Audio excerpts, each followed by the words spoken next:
निर्मल अखाड़ा मुखी संत ज्ञानदेव सिंह जी महाराज,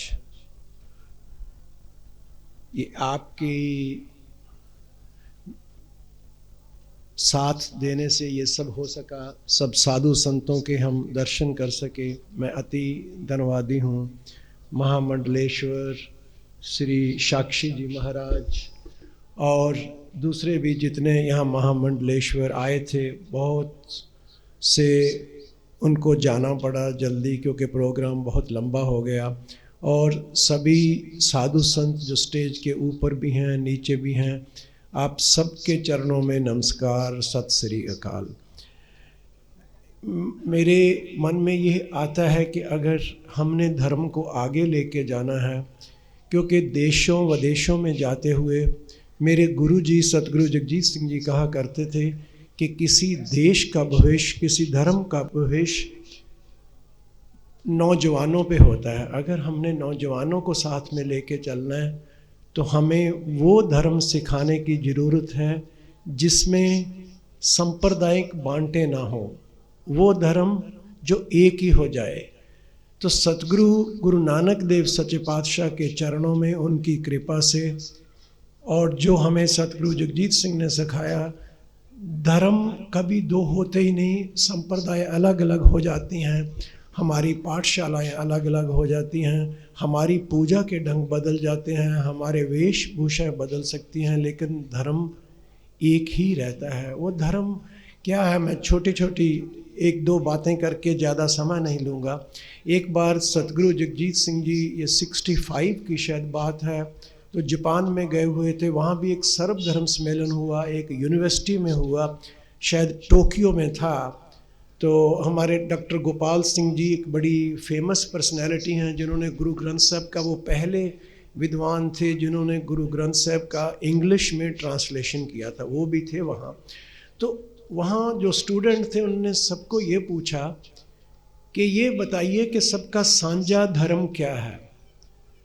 तो बहुत से लोगों ने अलग अलग ढंग से जवाब दिए। तो जो वहाँ विद्यार्थी थे उनको संतुष्टि ना हुई, तो सतगुरु जी ने कहा सबका साझा धर्म है सच बोलना और सच की खोज करना। तो गुरु जी ने एक बाबा जी का वो शब्द है, बोलिए सच धर्म झूठ ना बोलिए। तो गुरु जी ने वो कहा तो सब बहुत खुश हुए। हम सब, कोई भी नहीं कहेगा, गुरु जी ये कहते थे कि जो धर्म को नहीं भी मानता वो भी आपको ये नहीं कहेगा कि झूठ बोलो। तो हम सच के साथ जुड़ना है, हमने सच को खोजना है। सच क्या है? जो कभी ख़त्म नहीं होता। सच वो है जो सबके अंदर है, हमने अपने अंदर ही खोजना है। उस सच का कोई अलग भेख नहीं है, उस सच का कोई अलग रूप नहीं है। उसको खोजने के लिए हमें अपने आप को समझना है। उसी खोजने के लिए कुछ रास्ते हैं, कुछ सीढ़ियाँ हैं। गुरु जी कहते हैं धौल धर्म दया का पूत, दया के बिना कोई धर्म चल ही नहीं सकता। जितनी देर आप दया नहीं करते, गुरु जी तो यहाँ तक कह देते हैं 68 तीर्थ सगल पुण्य जी दया परवान। अगर जियों पे दया करोगे तो तुम्हें तीर्थों का फल घर बैठे हुए ही मिल जाएगा।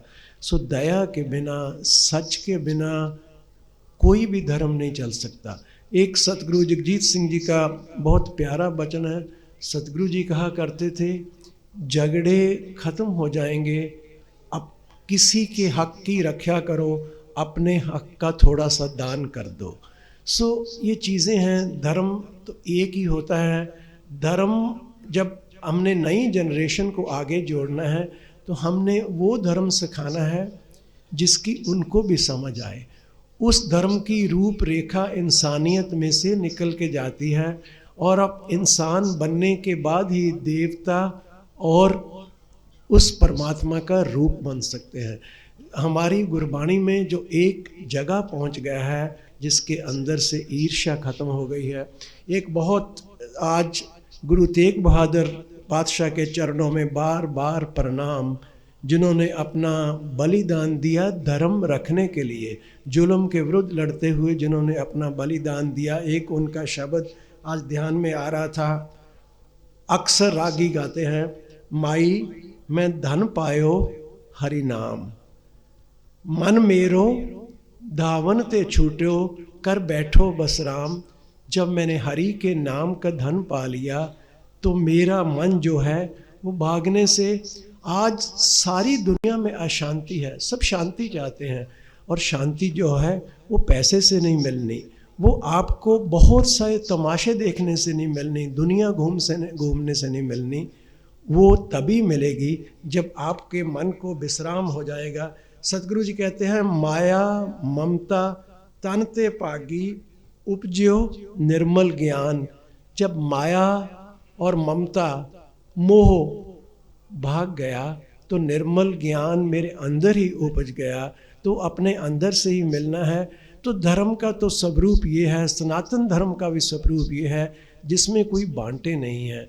तो ये धर्म, मैं तो कभी कभी ये सोचता हूँ, आज इस देश में बहुत बड़ा मुद्दा करप्शन का चलता है कि हम अपने बच्चों को सिखाएं कि धर्म क्या है। धर्म सच बोलना है, किसी का हक मारना नहीं। तुम जो आज ले रहे हो, आज गलत काम कर रहे हो, इस दुनिया में किसी ने रहना नहीं, कोई छोटा या बड़ा। आप गुरु 9वें पातशाह के श्लोक सुनते हो, राम गयो रावण गयो जाको बहु परिवार, कहो नानक थिर कछ नहीं, सुपने ज्यों संसार। ये तो सपने की तरह है, यहाँ से सपने जाना है। तो ये हमने स्कूलों से सिखाना है, वो धर्म सिखाना है जो सबको इकट्ठा करता है। तो मैं इतनी बात करके, बहुत लंबा मैं नहीं करना चाहता, समा पहले बहुत हो गया है। स्वामी ज्ञानदेव सिंह जी, आपका बहुत बहुत धन्यवाद।